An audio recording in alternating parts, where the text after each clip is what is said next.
Educational creativity চ্যানেলে সকলকে স্বাগত। আজ আপনাদের একটি সুন্দর একটি আপডেট দেবো। যে আপডেটটি দেখতে পাচ্ছেন সুপ্রিম কোর্টের অফ ইন্ডিয়ার ওয়েবসাইট আমি খুলে রেখেছি। এই সুপ্রিম কোর্ট অফ ইন্ডিয়া আজকে সুপ্রিম কোর্টে ছিল একটি মামলা প্রাইমারি সংক্রান্ত। সেই মামলা নিয়ে একটি আপডেট দেবো। সেই মামলাটি হলো 2021 সালে 2014 টেট পাস থেকে যে 16,500 রিক্রুটমেন্ট হয়েছে সেই সংক্রান্ত। 16,500 প্যানেলের যে রিজার্ভেশন মামলা ছিল সেইটা নিয়েই আজকে আপডেট দেব।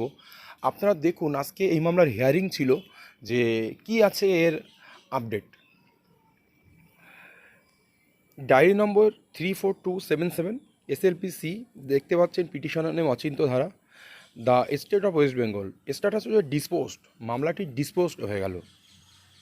এবার আমরা ফাইনাল দেখে নিই যে কি হয়েছে। আমরা সুপ্রিম কোর্টের স্ট্যাটাসটা এখানে চেক করলে আমরা দেখতে পাবো। এই সরাসরি চলে এলাম, দেখুন ডায়েরি নম্বর আমরা আগেই দেখেছি 34277 2024 সালে করা একটি মামলা। Case number SLPC 021156। Present last listed on 20/9/2024। আজকে ছিল এর hearing. Honourable chief justice JB Pardiwala and honourable justice Manoj Mishra. Disposed হয়ে গেছে লেখা আছে, দেখুন সুন্দর করে লেখা আছে ডিসপোজড। এবার ডিসপোজড কারণ কি?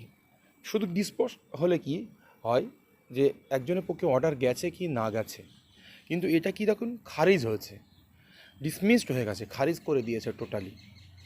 এবার খারিজ করার কারণটা কি? খারিজ করার কারণটা এখানে যে এখনও ফাইনাল অর্ডার কপি আসেনি। এটা দেখুন 0615 service matter recruitment transfer and compassion and appointment.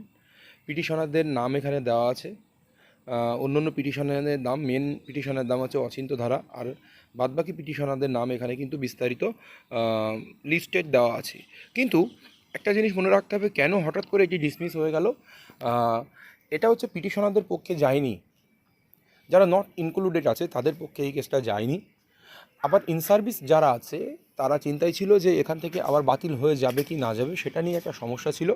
কিন্তু ডিসমিস হয়ে গেলে একটাই কারণ, এটা বলা হচ্ছে যে প্যানেলটা অনেক দিন হয়ে গেছে, ইতিমধ্যে প্যানেল এক্সপায়ার হয়ে গেছে, সেই জন্য এটা ডিসমিস করে দেওয়া হয়েছে।